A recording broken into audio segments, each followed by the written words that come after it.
राजा उत्तानपाद ब्रह्माजी के मानस पुत्र स्वयंभू मनु के पुत्र थे। उनकी सुनीति एवं सुरुचि नामक दो पत्नियां थीं। उन्हें सुनीति से ध्रुव एवं सुरुचि से उत्तम नामक पुत्र प्राप्त हुए। वे दोनों राजकुमारों से समान प्रेम करते थे। सुनीति ध्रुव के साथ साथ उत्तम को भी अपना पुत्र मानती थी। रानी सुरुचि ध्रुव और सुनीति से ईर्ष्या और घृणा करती थी। वह सदा उन्हें नीचा दिखाने के अवसर ढूंढती रहती थी। एक बार उत्तानपाद उत्तम को गोद में लिए प्यार कर रहे थे। तभी ध्रुव भी वहां आ गया। उत्तम को पिता की गोद में बैठा देखकर वह भी उनकी गोद में जा बैठा। ये बात सुरुचि को अच्छी नहीं लगी। उसने ध्रुव को पिता की गोद से नीचे खींचकर कटु वचन सुनाए। ध्रुव रोते हुए माता सुनीति के पास गया और सब कुछ बता दिया। वह उसे समझाते हुए बोली, पुत्र भले ही कोई तुम्हारा अपमान करे, किंतु तुम अपने मन में दूसरों के लिए अमंगल की इच्छा कभी मत करना। जो मनुष्य दूसरों को दुख देता है उसे स्वयं ही उसका फल भोगना पड़ता है। पुत्र, यदि तुम पिता की गोद में बैठना चाहते हो तो भगवान विष्णु की आराधना कर उन्हें प्रसन्न करो। उनकी कृपा से ही तुम्हारे पितामह स्वयंभू मनु को दुर्लभ लौकिक और अलौकिक सुख भोगने के बाद मोक्ष की प्राप्ति हुई थी। इसलिए पुत्र, तुम भी उनकी आराधना में लग जाओ।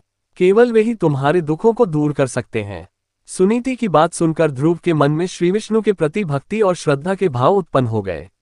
वह घर त्याग कर वन की ओर चल पड़ा। भगवान विष्णु की कृपा से वन में उसे देवर्षि नारद दिखाई दिए।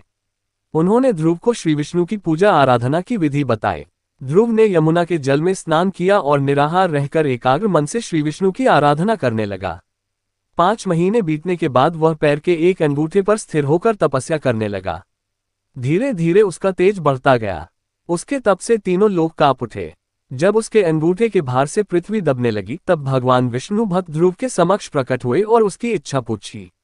ध्रुव भाव विभोर होकर बोला, भगवान, जब मेरी माता सुरुचि ने अपमानजनक शब्द कहकर मुझे पिता की गोद से उतार दिया था, तब माता सुनीति के कहने पर मैंने मन ही मन ये निश्चय किया था कि जो परब्रह्म भगवान श्री विष्णु इस संपूर्ण जगत के पिता हैं, जिनके लिए सभी जीव एक समान हैं, अब मैं केवल उनकी गोद में बैठूंगा।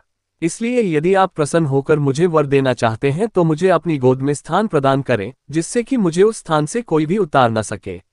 मेरी केवल इतनी सी अभिलाषा है।